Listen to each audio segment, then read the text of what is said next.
When we talk about the global impact of this conflict, we have to start with geography.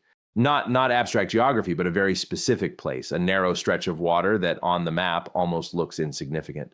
And yet in reality, it is one of the most consequential points on the planet, the Strait of Hormuz, because this is not just a waterway.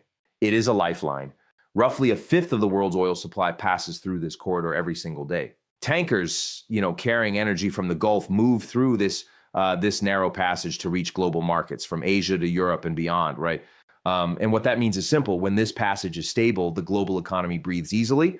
When it is not, the entire system feels it. Now, this is where the connection between regional conflict and global consequence becomes very real. Because when tensions rise involving Iran, particularly in a conflict that includes actors like the United States and Israel, the Strait of Hormuz becomes more than just a location. It becomes a pressure point, a lever, a place where disruption, even the perception of disruption, can ripple outward across the global economy. And that's the key idea here. It's not just about whether the strait is fully closed. It's about whether it is perceived as vulnerable, because markets don't wait for certainty. They react to risk. Now let's think about why this particular choke point matters so much. The global energy system is built on flow, continuous, uninterrupted flow. Oil is produced, transported, refined, and consumed in a complex chain that depends on reliability. And the Strait of Hormuz is one of the most critical links in that chain. When that link is threatened, even slightly, the entire system begins to adjust. Shipping companies reconsider routes. Insurance costs rise. Governments begin to assess their reserves. And traders, perhaps most importantly, begin to anticipate disruption. And anticipation drives behavior. Now, here's where things get interesting. The physical geography of the strait is narrow. In some places, shipping lanes are only a few kilometers wide. That means traffic is concentrated. It cannot easily be rerouted. There are no simple alternatives that can fully replace it. So when we talk about disruption, we are not just talking about inconvenience. We are talking about constraint. And constraint in a global system that depends on abundance and flow creates pressure. Now consider what happens psychologically. When the possibility of disruption emerges, it introduces uncertainty. And uncertainty is one of the most powerful forces in markets because it forces decision makers, whether they are traders, policymakers, or corporate leaders, to prepare for worst case scenarios. They begin to ask, what if shipments are delayed? What if access is restricted? What if this conflict expands? And once those questions enter the system, behavior begins to change. Now, this is where the concept of interdependence becomes critical, because the world is deeply interconnected. Oil produced in one region fuels industries in another. Price changes in one market affect inflation in another, and a disruption in a single choke point can cascade across continents. So what begins as a regional issue quickly becomes a global one. And that's exactly what we're seeing here. The Strait of Hormuz transforms the conflict from something localized into something systemic because it sits at the intersection of geography and economics. Now, from a strategic perspective, this also introduces a form of leverage because control or even partial disruption of such a critical choke point provides influence. Not absolute control, but enough to shape expectations. And in a system driven by expectations, that can be incredibly powerful. But it is also dangerous because the more a choke point becomes part of a strategic calculation, the more it becomes a target. And once it becomes a target, the risk of disruption increases. Not necessarily through full closure, but through incidents, harassment of shipping, missile threats, naval encounters. Each one small on its own, but collectively they create a sense of instability. And instability in this context is enough to move markets. Now, there's another layer here that we often overlook. The global economy is not just dependent on energy. It is structured around predictability. Businesses plan based on stable input costs. Governments manage inflation based on expected price ranges. Consumers make decisions based on affordability. And when a key artery like the Strait of Hormuz becomes uncertain, that predictability begins to erode. And once predictability erodes, confidence follows. And confidence is the foundation of economic stability. So what we're really talking about is not just oil. We're talking about trust in the system. Trust that goods will move. Trust that prices will remain within a certain range. Trust that disruptions will be temporary, not structural. And when that trust is shaken, the effects extend far beyond the energy sector. Now, stepping back, what does this tell us about the nature of global power? It tells us that geography still matters. In a world that often feels digital, interconnected, and abstract, physical choke points like the Strait of Hormuz remind us that the global system is still grounded in very real places. Places that can be controlled, places that can be disrupted, places that can shape outcomes far beyond their size. And that creates a paradox because the more interconnected the world becomes, the more vulnerable it becomes to disruption at key nodes. The more we rely on global systems, the more those systems depend on a few critical points. And when those points are under pressure, the entire system feels it. So when we look at the Strait of Hormuz in the context of this conflict, we are not just looking at a location, we are looking at a symbol of interdependence, a reminder that local instability can have global consequences, and a demonstration of how power can be exercised not just through force, but through control of flow. And that leads us to a deeper question. If the global economy depends so heavily on a few critical arteries, then how resilient is it really? Because resilience is not tested in times of stability. It is tested in moments like this, when pressure is applied, when uncertainty rises, and when the system is forced to adapt. And perhaps the most important insight here is this. The true impact of a conflict is not measured only by what is destroyed, but by what is disrupted. Because in a world built on flow, even the threat of interruption can change everything.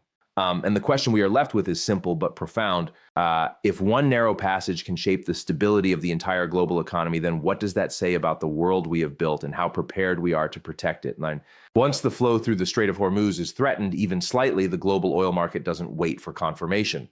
It reacts immediately. And that reaction is what we call a supply shock. Now, when people hear the term supply shock, they often imagine something absolute: oil completely cut off, tankers halted, pipelines shut down. But in reality, a supply shock doesn't require a total disruption.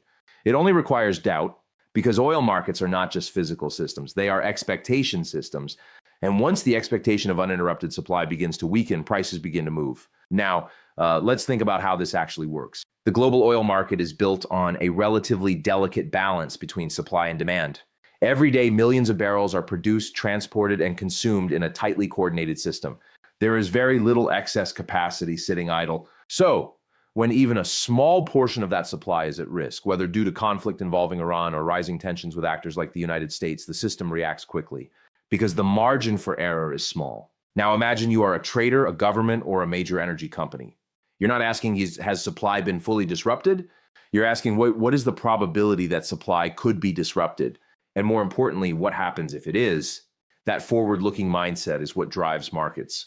So even before any physical shortage occurs, prices begin to rise, not because oil's gone, but because oil might become harder to get. That's the essence of a supply shock. Now, as tensions escalate, several things begin to happen simultaneously. So shipping through the strait becomes riskier. Insurance premiums for tankers increase. Some shipping companies may delay or reroute cargo, and governments begin to consider releasing strategic reserves.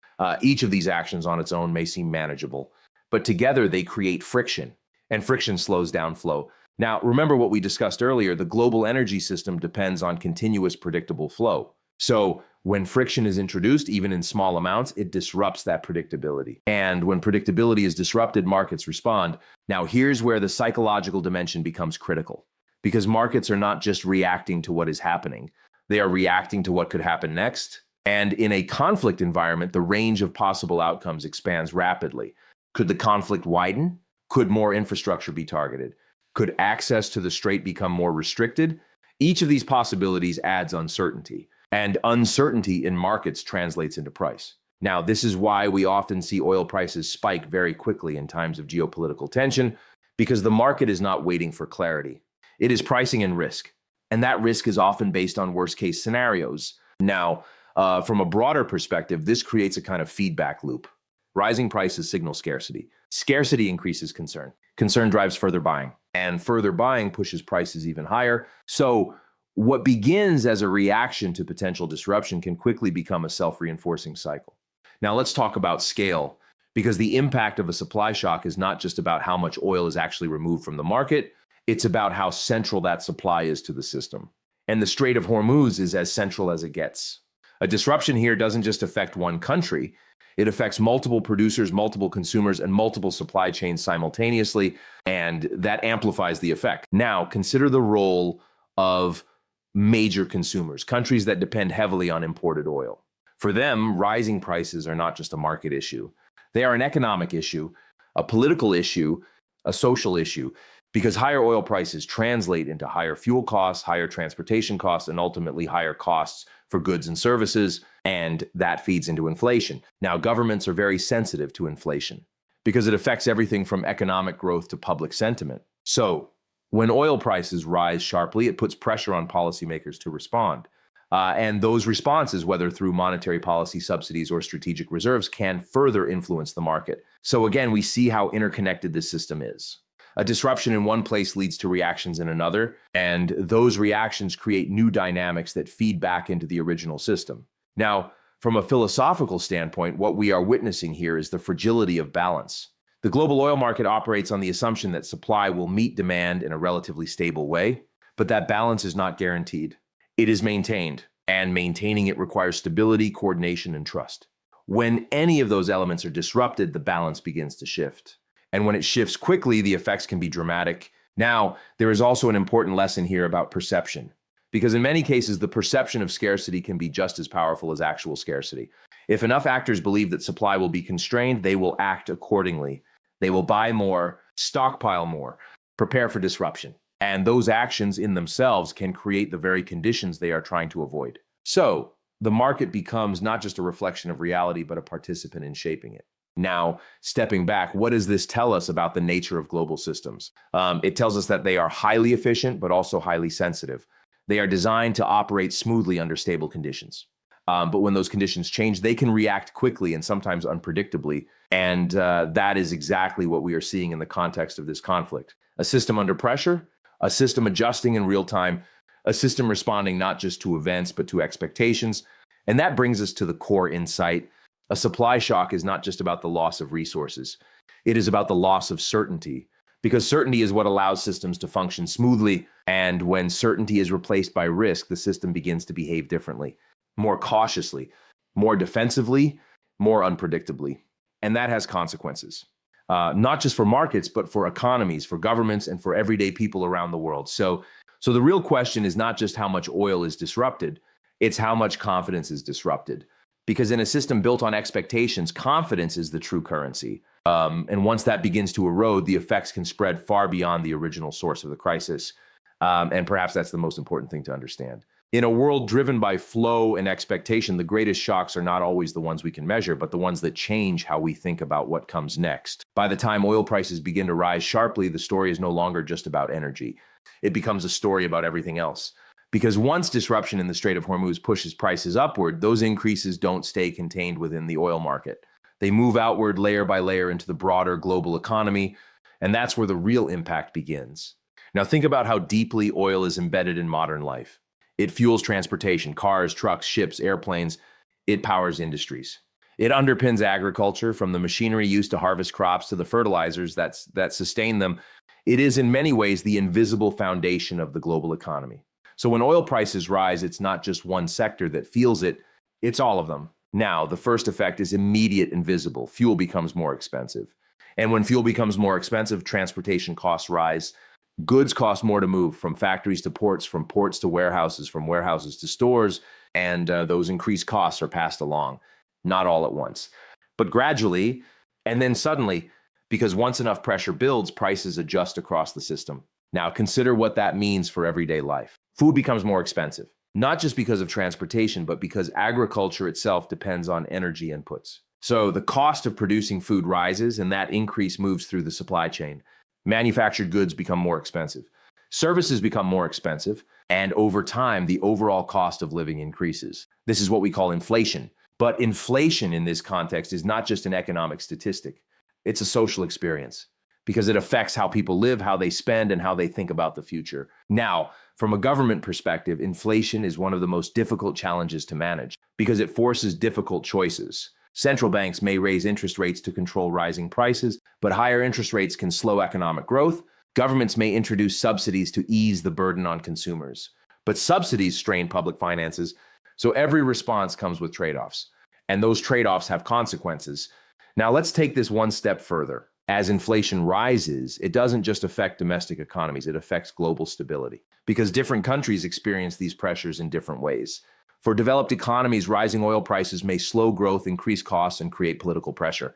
For developing economies, the impact can be more severe. Higher energy costs can strain budgets, weaken currencies, and increase the risk of economic instability. And in some cases, that instability can translate into social unrest. Because when the cost of basic necessities rises beyond what people can afford, frustration grows. And when frustration grows, political systems come under pressure. So what begins as a disruption in a narrow waterway involving tensions with Iran can, over time, influence stability in countries far removed from the original conflict. Now, this is where we begin to see the true nature of global interdependence, because the world is not divided into isolated systems. It is connected, deeply connected, economically, politically, and socially. And in such a system, shocks do not stay local. They travel, they evolve, and they often amplify as they move through different layers of the global economy. Now, there is also a psychological dimension to this ripple effect, because as prices rise and uncertainty increases, expectations begin to shift, consumers become more cautious, businesses delay investments, markets become more volatile, and that shift in behavior can in itself slow economic activity. So again, we see a feedback loop. Higher oil prices lead to higher costs. Higher costs lead to reduced spending. Reduced spending leads to slower growth, and slower growth can reinforce economic uncertainty. Now, from a strategic perspective, this creates a very different kind of battlefield, because the consequences of conflict are no longer confined to military outcomes. They extend into economic systems, into political systems, into the everyday lives of people around the world. And that changes how we think about power, because power is no longer just about control over territory or military capability.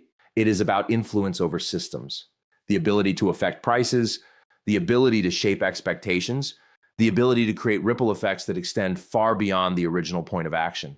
And that kind of power is both subtle and profound. Now, there is also a long-term implication here that we cannot ignore. Repeated disruptions, whether real or perceived, can lead to structural change.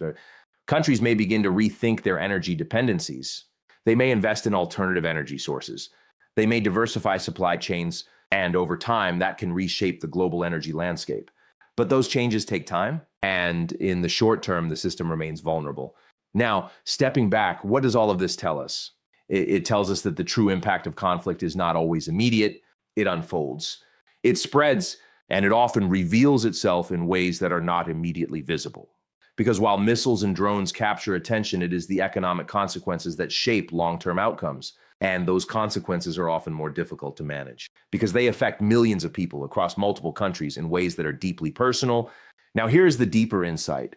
We often think of global stability as something that depends on political decisions, military strength, or diplomatic agreements. But in reality, it also depends on something much more fundamental: the smooth functioning of systems, energy systems, economic systems, supply systems. And when those systems are disrupted, even slightly, the effects can cascade. Now, the question we have to ask ourselves is this, Bri: how resilient are those systems? How well can they absorb shocks? How quickly can they adapt? And how prepared are we for a world where disruptions are not the exception, but the norm? Because that is the direction we may be moving in. A world where uncertainty is more common, where interdependence creates both strength and vulnerability, and where the actions of a few can have consequences for many. So when we look at rising oil prices in the context of this conflict, we should not just see numbers on a screen. We should see a signal that the system is under pressure, a signal that the connections we rely on are being tested, and a signal that the choices we make at every level will shape how resilient that system becomes.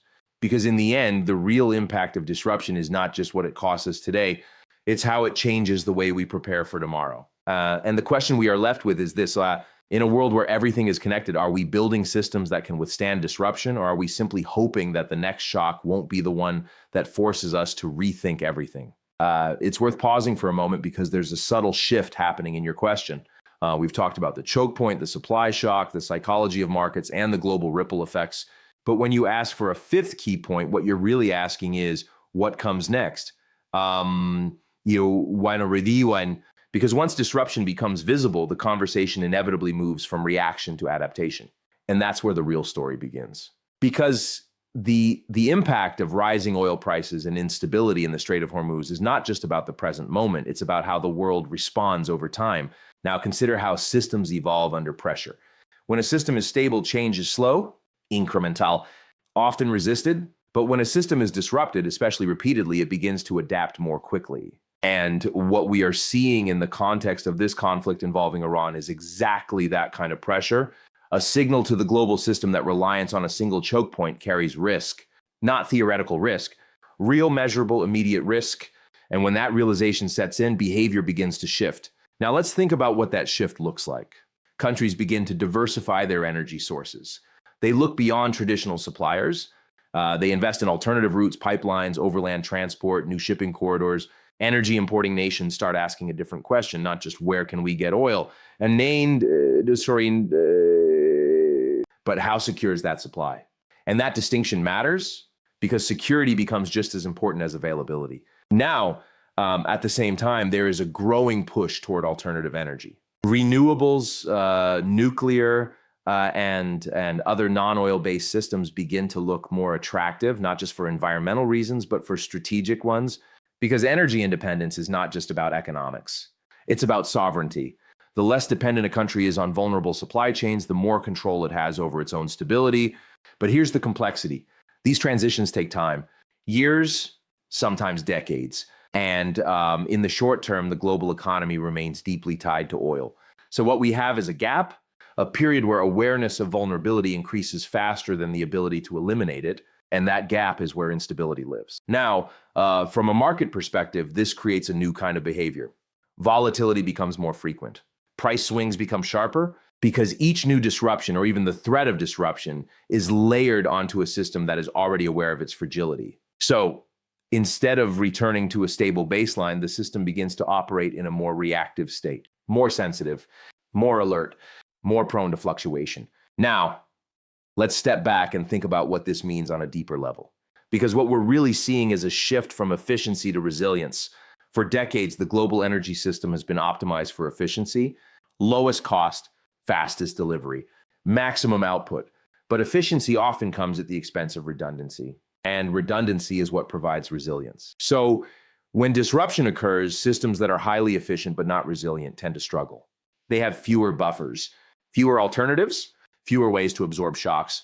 And that's exactly what the Strait of Hormuz crisis reveals. Now, as awareness of this vulnerability grows, the global system begins to rebalance, not abandoning efficiency entirely, but incorporating resilience as a priority. And that means higher costs, more diversification, more redundancy, which in turn changes the structure of the global economy. Now, there is also a geopolitical dimension to this transition, because as countries seek to reduce their dependence on vulnerable routes, alliances may shift, new partnerships may emerge. Existing ones may be redefined. Energy-producing countries may gain or lose influence depending on how adaptable they are. And energy-consuming countries may rethink their strategic priorities. So what begins as a disruption in oil flow can ultimately reshape the geopolitical landscape. Now, there is a philosophical layer to all of this that is worth considering, because it raises a fundamental question about how we build systems. Do we build them for maximum efficiency in times of stability, or do we build them for maximum resilience in times of disruption? And the answer, of course, is that we need both. But achieving that balance is difficult because resilience often requires investment before the crisis. And investment before a crisis is something that systems are not always good at prioritizing. Now, think about how this applies to the present moment. The disruption we are seeing is not just a challenge, it is also a signal that the system is being tested, a signal that vulnerabilities are being exposed, and a signal that adaptation is necessary. But adaptation is not automatic. It requires decisions, deliberate, often difficult decisions about where to invest, about what to prioritize, about how to prepare for a future that may look different from the past. Now, here's the deeper insight. Crises do not just disrupt systems, they reveal them. They show us where the weak points are, they show us what we have taken for granted, and they show us what needs to change. So the impact of this conflict on global oil prices is not just about higher costs or market volatility, it is about transformation. A gradual, uneven, but inevitable transformation of how the world thinks about energy, security, and interdependence. And that transformation will not happen overnight.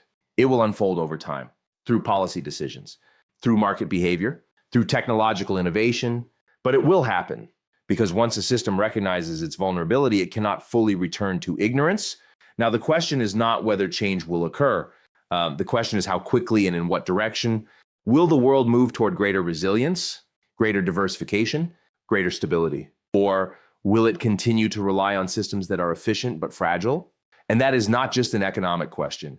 It is a strategic one, a political one, even a moral one, because the choices we make about how to build our systems determine how vulnerable we are to disruption and how prepared we are to handle it. So, as we conclude this part of the conversation, here is the thought to carry forward. So, Wine on Idradi. The real impact of disruption is not the shock itself, it's what we choose to do after the shock.